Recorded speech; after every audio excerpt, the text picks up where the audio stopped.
High court में इस वक्त सुनवाई चल रही है। आर्यन खान के वकीलों ने अपनी दलीलें कल रख दी थी और इस वक्त अरबाज और मुनमुन जो आर्यन खान के दोस्त हैं उनके साथ है, यानी कि तीनों पर यहां पर इनके जो वकील हैं वो देसाई दलील रख रहे हैं। लेकिन इंतजार सिर्फ इस बात का है कि क्या आज फैसला आ पाएगा या नहीं, क्या आज आर्यन खान को जमानत मिल पाती है या नहीं, क्योंकि देसाई ने यह कहा है कि जमानत मिलनी चाहिए और नोटिस क्यों नहीं दिया गया था। अपने ये भी कहा है कि जब किसी साजिश में ये लोग शामिल नहीं है तो इन्हें गिरफ्तार क्यों किया गया, गिरफ्तारी का कोई आधार नहीं बनता है। अरबाज के पास से 6 ग्राम चरस मिली थी, सीसीटीवी फुटेज को ठीक से रखा गया है।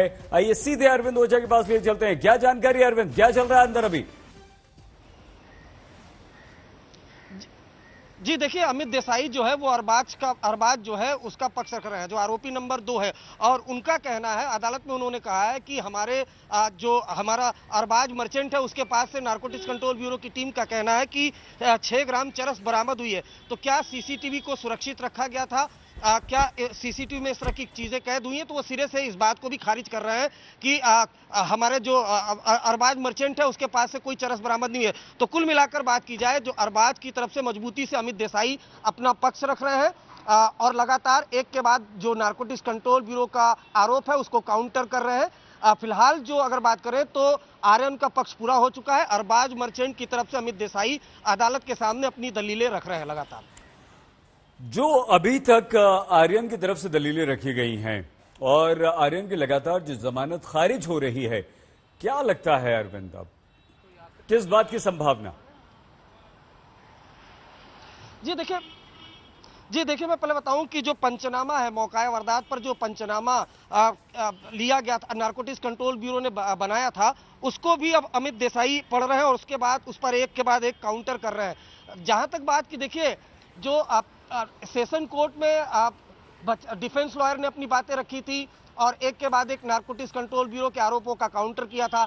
एनसीबी ने उसके बाद एक दलीलें रखी थी और कहा था कि आर्यन खान खास तौर पर काफी इन्फ्लुएंसर है, एक प्रभावशाली परिवार से आते हैं, अगर उनको जमानत मिली तो केस के साथ छेड़छाड़ की जाएगी।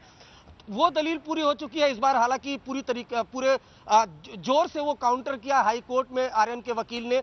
मर्चेंट के वकील अब फिलहाल काउंटर कर रहे हैं, लेकिन बड़ा सवाल ये है कि एनसीबी जब सामने आएगी, फिलहाल तो आर्यन की पूरी हो चुकी है, अरबाज मर्चेंट की है, उसके बाद मुनमुन धमीचा है, उसके वकील करेंगे। लेकिन जब एनसीबी काउंटर करेगी तो सब कुछ उसी पर निर्भर है कि वो काउंटर में क्या कहती है। क्या फिर से वो पुराने जो चैट्स है उसकी दलीलें देगी?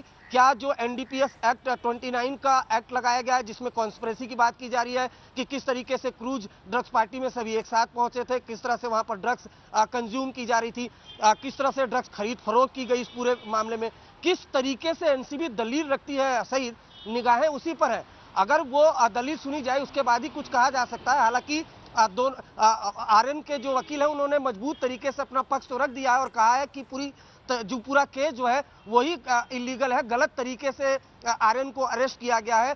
न उनके पास से कोई ड्रग रिकवर हुआ है, न उन्होंने ड्रग्स कंज्यूम की, इसका भी एविडेंस नहीं है क्योंकि मेडिकल तो हुआ नहीं। जो चैट्स है वो 2018-19 के हैं, केस है क्रूज ड्रग्स अच्छा अरविंद, एक बात और बताइए, रिलेटेड कोई चैट है नहीं, वो खुद वहां पर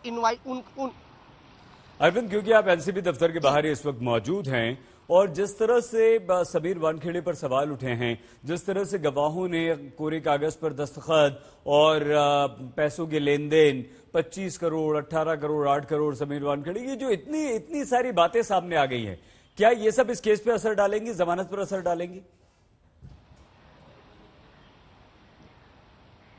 ये बहुत दिलचस्प सवाल पूछा सईद आपने। आपको बताऊं कि कल जब हाई कोर्ट में मूव हुए थे तो जो आर्यन के वकील हैं उन्होंने हाई कोर्ट के सामने साफ साफ कह दिया कि हमारा इन आरोपों से जो भी राजनीति चल रही है, आरोप चल रहा है, उससे हमारा कोई लेना देना नहीं है। नंबर एक, बहुत इंपॉर्टेंट बात कही है। दूसरी इंपॉर्टेंट बात कही है, हम किसी भी एनसीबी के ऑफिशियल पर किसी तरह का कोई आरोप नहीं लगा रहे।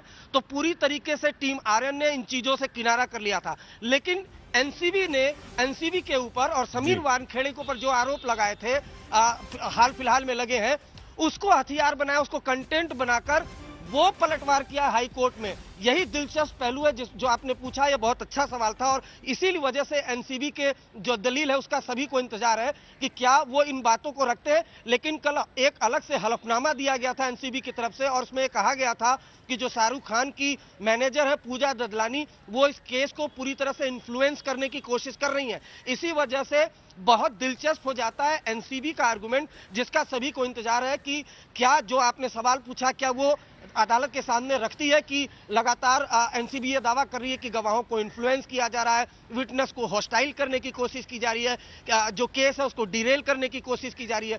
तो एनसीबी की टीम ने एनसीबी पर जो भी आरोप लग रहे थे समीर वानखेड़े को, उसी को हथियार बनाया और अलग से हलफनामा दिया हाईकोर्ट में। इस वजह से बेहद दिलचस्प हो जाता है एनसीबी की तरफ का आर्गुमेंट। उसी आर्गुमेंट का सबको इंतजार है, लेकिन फिलहाल आरोपी नंबर 2 के जो वकील हैं वो अपना पक्ष रख रहे हैं। सही अरविंद, ये खबर ये भी आ रही है कि शाहरुख खान भी अदालत पहुंच रहे हैं या पहुंच चुके हैं। पहुंच चुके होते तो खबर आ जाती, लेकिन पहुंच रहे हैं। अगर ये खबर सच है या शाहरुख खान के पहुंचने की खबर आ रही है तो इसका मतलब क्या निकाला जाए?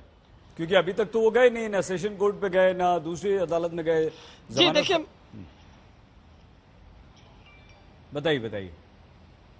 जी देखिए, मैं बताऊं सईद कि जब से आर्यन खान गिरफ्तार हुए हैं, नारकोटिक्स कंट्रोल ब्यूरो की पर आज तक की टीम दिन रात बनी रहती है। शाहरुख खान एक बार भी यहाँ पर नहीं आए। हालांकि उनकी जो मैनेजर है पूजा ददलानी, वो जरूर दस्तावेज से जो केस से रिलेटेड दस्तावेज है वो लेने देने के लिए नारकोटिक्स कंट्रोल ब्यूरो के दफ्तर आती रही हैं। शाहरुख खान एक बार अपने घर से मन्नत से निकले हैं और वो सीधा पहुंचे थे ऑथर रोड जेल, जहां अपने बेटे से उन्होंने मुलाकात की थी। आज वो लगभग 12 बजे अपने घर से निकले हैं, जो अपनी मैनेजर है पूजा ददलानी के साथ। खबर यह भी आई थी कि वो हाई कोर्ट पहुंचेंगे सुनवाई के लिए, लेकिन अभी तक वो हाई कोर्ट पहुंचे नहीं है। खबर यह भी आई कि बहुत मुमकिन है कि वो जेल जाकर अपने बेटे से एक बार फिर मिल सकते हैं, लेकिन वहां पर भी नहीं गए। तो इस तरह की खबरें लगातार आ रही हैं। 12 बजे जरूर वो अपने घर से निकले हैं, क्योंकि इस वजह से ये खबर अहम हो जाती है, क्योंकि जब से ये केस हुआ है वो घर से कम ही निकले हैं।